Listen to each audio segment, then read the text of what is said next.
Hello and welcome to World Talks here on TVP World. I'm your host, Diana Skaya. In breaking news this evening, Hezbollah's longtime leader, Sayed Hassan Nasrallah, along with several other top commanders, has been killed in a major Israeli airstrike on the group's underground headquarters in Beirut, Lebanon. Now, the Israeli Defense Forces confirmed the strike early Saturday morning as they intensified efforts to shift the course of the nearly year-long conflict. Now, Hezbollah has also acknowledged Nasrallah's death hours later. Now, this airstrike is part of a broader Israeli military campaign targeting Hezbollah assets in Beirut and other areas of Lebanon, leaving parts of the capital completely covered in smoke and debris following the destruction of the group's main headquarters. And expecting possible retaliatory strikes from Hezbollah, Israel has now restricted gatherings to 1,000 people in various areas of central Israel, including Tel Aviv.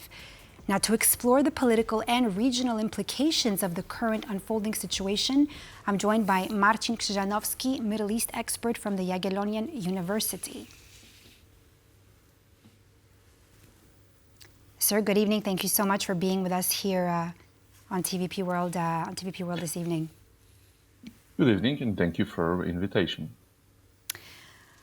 Mr. Krzyżanowski, let's go to the key factors here. In under 2 months, first, Israel, that has nor confirmed nor denied having taken out Hamas chief Ismail Haniyeh in Tehran, and now IDF confirming to have taken out Hezbollah leader Hassan Nasrallah.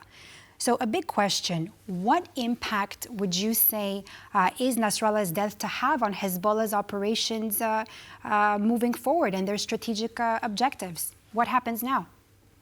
For sure, the death of the leader of Hezbollah is a devastating blow to the organizational structure of the party.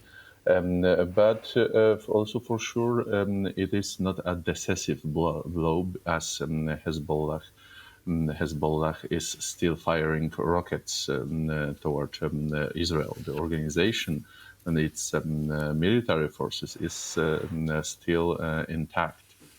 So in the next few days, weeks, we can expect a continuation of airstrikes and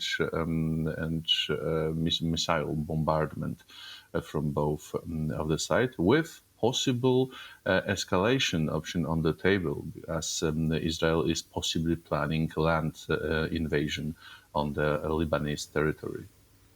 That was actually my next question to you. Do you think that it's going to escalate into a broader conflict? I mean, talking about Israel operating in the Gaza Strip is one thing, but now we're talking about Lebanon being a completely different story, because, I mean, we have to differentiate between Hezbollah in the south and the actual Lebanese people and the Lebanese government. What can you tell us about that?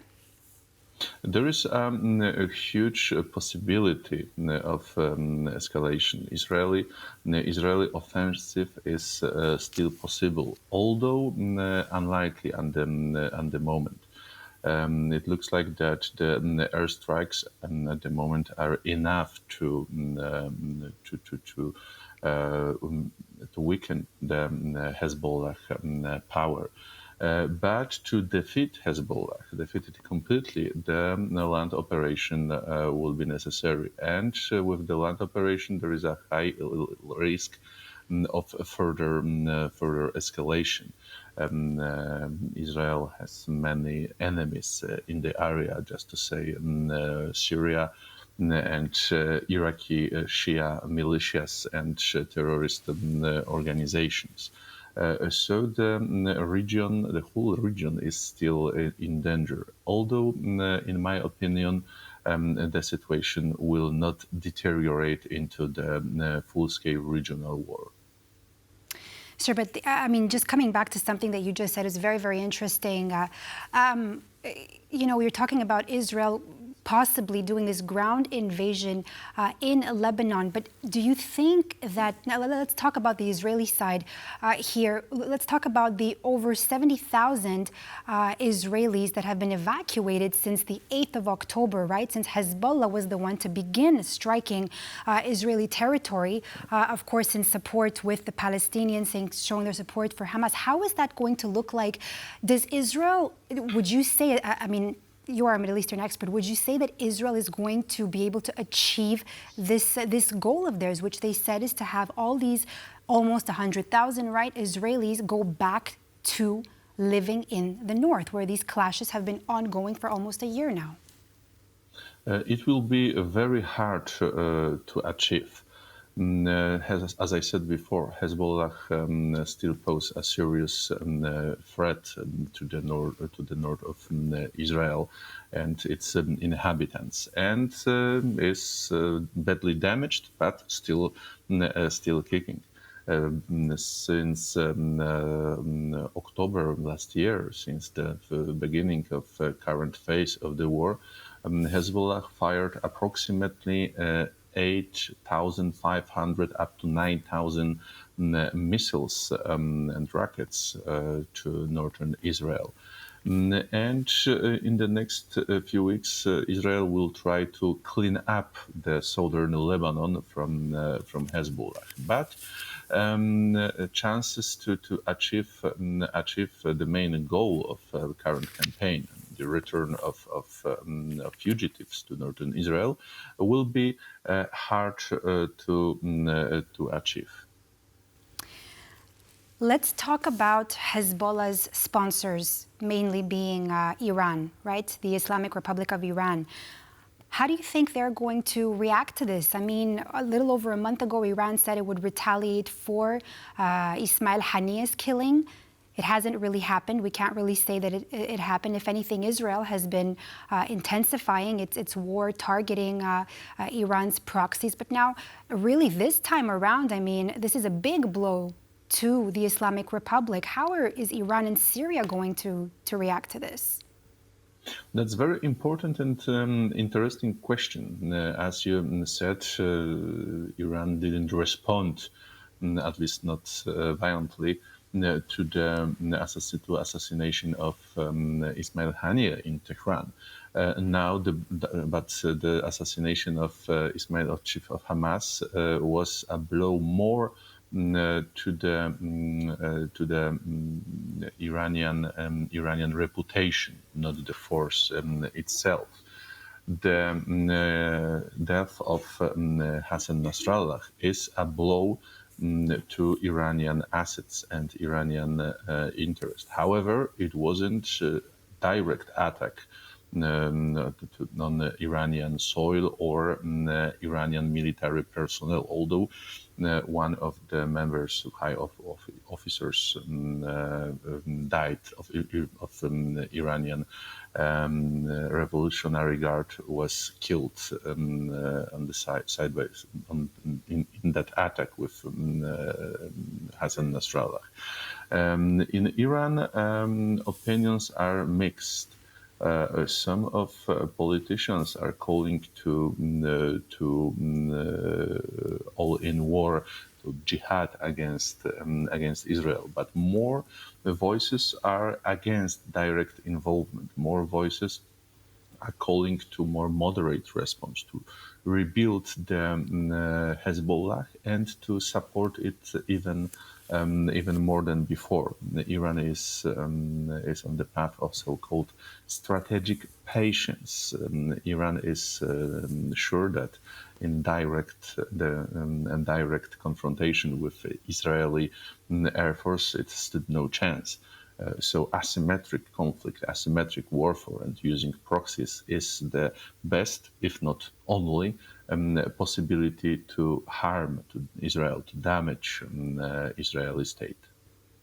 Well, correct me if I'm wrong, even earlier today there was reports, of course, this in Israeli media, Israel sent out a harsh warning saying that they will make sure that no more, a plane was reportedly, correct me if I'm wrong, sir, was sent back to Tehran when Israel made it very clear that it won't be accepting any more ammunition getting into Lebanon. Now, sir, how could Nasrallah's death affect Hezbollah's relations with other, you mentioned jihad and jihadists, with other terrorist militant groups or other political groups in the Middle East? Now I'm talking about Yemen, Syria, all of them put together in the broader context. For sure, the death of such important figure, such well-known, charismatic figure, will harm the communication and the relation between various Middle East jihadi organization and Arab state.